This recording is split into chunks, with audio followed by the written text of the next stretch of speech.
Students, मैं विक्रम कुमार यादव आज आपके लिए लेकर आया हूँ एक और मोस्ट इम्पॉर्टेंट टॉपिक, न्यूटन के गति के नियम।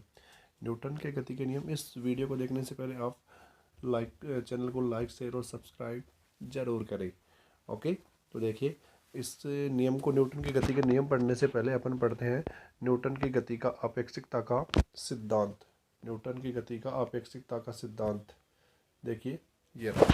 अपेक्षिकता का सिद्धांत क्या होता है, इसके देखिए न्यूटन क्या कहता है कि इस यहाँ पर अपनी पृथ्वी पर गति की कोई भी व्याख्या नहीं है, क्योंकि वस्तु की गति किसी अन्य वस्तु या निर्देश तंत्र के सापेक्ष ज्ञात की जाती है। इसी कारण इसे न्यूटन की गति का अपेक्षिकता का सिद्धांत कहते हैं। आगे देखिए, न्यूटन के नियमों की निश्चरता। न्यूटन ने गति के 3 नियम दिए। ये तीनों नियम निश्चर होते हैं, मतलब कंजर्व होते हैं। देन इनको अपन आगे पढ़ने वाले हैं। तो न्यूटन की गति का फर्तम नियम। न्यूटन की गति का फर्तम नियम।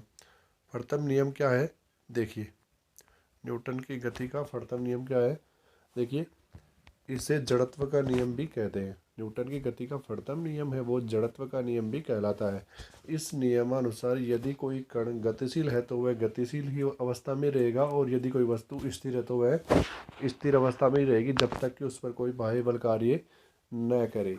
कहने का मतलब ये है कि जैसे मान लो कोई बॉक्स है, अगर वो बॉक्स है, उस जैसे मान लो वो गति कर रहा है, तो वो गति ही करता रहेगा सदैव जब तक कि उस पर कोई बाह्य बल कार्य नहीं कर रहा होगा। अगर वो स्थिर है तो वो स्थिर ही पड़ा रहेगा जब तक अपन उसको धक्का नहीं मारेंगे, मतलब उस पर कोई फोर्स या बल आरोपित नहीं करेंगे, तब तक वह स्थिर है तो स्थिर रहेगा और गतिशील है तो गतिशील रहेगा। अर्थात यहाँ पर अगर बल अप्लाई नहीं कर रहे तो F बराबर 0।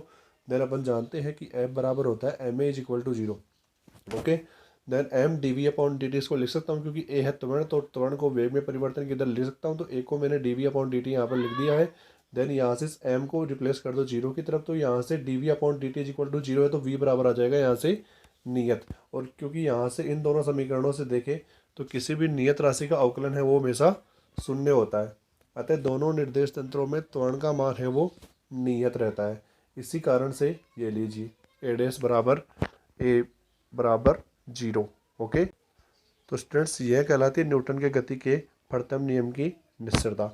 आगे देखिए न्यूटन की गति का द्वितीय नियम। न्यूटन की गति का द्वितीय नियम क्या कहता है कि संवेग में परिवर्तन की दर उस वस्तु पर आरोपित बाह्य बल के समानुपाती होती है या बाह्य बल के तुल्य होती है। तो संवेग में परिवर्तन की दर dp अपॉन dt यह होती है बाह्य बल के तुल्य, मतलब F is proportional dp upon dt।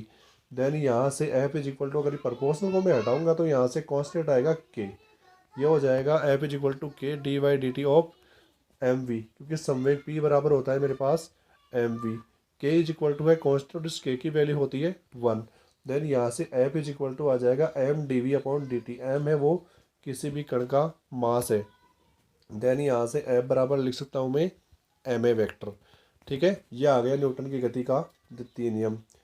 आगे देखिए, इसमें जड़त्वीय निर्देश तंत्र में त्वरण की निश्चरता से a डैश बराबर a होता है, तो आरोपित बाह्य बल भी बराबर होगा। यही बाह्य बलों की निश्चरता का नियम कहलाता है। अपन देख चुके हैं कि न्यूटन की गति के प्रथम नियम में a dash is equal to 0 होता है।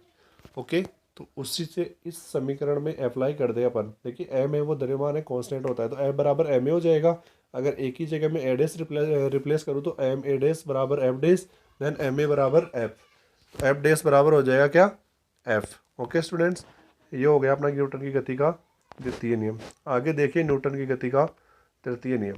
न्यूटन की गति का तृतीय नियम क्या कहता है कि अगर मैं किसी चीज़ को धक्का मारूँ तो वो चीज़ सामने से मेरे ऊपर धक्का मारती है, मतलब क्रिया की सदैव प्रतिक्रिया होती है। तो देखिए इसको लैंग्वेज में कैसे लिखेंगे, उसके लिए देखिए, प्रत्येक क्रिया के तुल्य तथा विपरीत प्रतिक्रिया होती है, अर्थात F12 is equal to minus में F21। ये माइनस साइन है वो डायरेक्शन को रिप्रेजेंट कर रहा है, ये वाला माइनस साइन यहाँ पर आ रहा है, माइनस साइन वो डायरेक्शन को रिप्रेजेंट कर रहा है।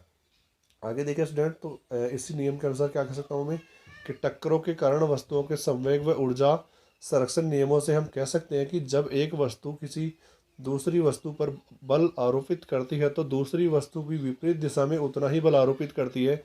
इसे न्यूटन की गति के तृतीय नियम की निश्चरता का नियम कहते हैं। कहने का मतलब ये है कि अगर जैसे मान लो ये कोई बॉक्स रखा हुआ है, इस बॉक्स के ऊपर अगर मैं इधर से फोर्स अप्लाई करूँ तो ये बॉक्स है जो वो मेरे पास इस डायरेक्शन में फोर्स अप्लाई करता है।